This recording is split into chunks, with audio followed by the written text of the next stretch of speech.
I've worked on a sort of short part-time basis in many countries.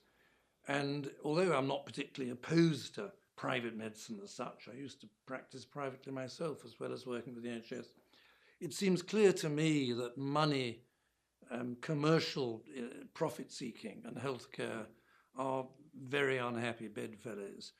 And the great virtue of the NHS, and the NHS is not unique in terms of socialised healthcare, is doctors don't have a financial incentive in what they do. There can be a downside to that. But when you look at all the statistics on international healthcare, there is no question of the fact the NHS is fantastic value for money. And as well as which is terribly important for social equity and some sense of equality. We're all equal in disease.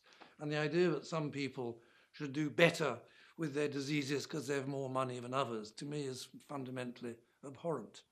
But the tragedy of the NHS is it's tax funded. And the politicians, understandably, are worried that if they put taxes up, then they won't win the next election. And that problem, of course, reflects, to paraphrase Benjamin Franklin's famous comment, the only two certainties in life are death and taxation. None of us want to die, and none of us want to pay taxes. And this is crippling the NHS, because healthcare costs are going up and up and up, because the population is getting older and older, and medical technology is getting more and more expensive. Yes, we're curing or treating all sorts of cancers, which we couldn't treat even 10 years ago, but at quite incredible cost. To say, as some of the right-wing newspapers do in this country, oh, it's a waste of money, spending more money on the NHS, it's a bottomless pit. Of course it's a bottomless pit, but you have to decide somewhere where to set that, your artificial floor. And I think the present government is just running away from the problem. It won't face up to it. It won't admit there's a problem, which there is, in terms of how to fund healthcare in this country.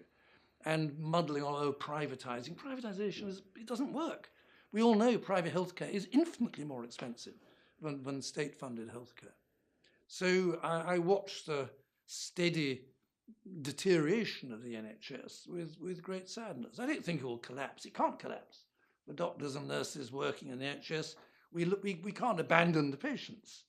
But it's struggling at the moment. And it'd be nice if one could hear some acknowledgement from the government that there is a serious problem about how to fund it.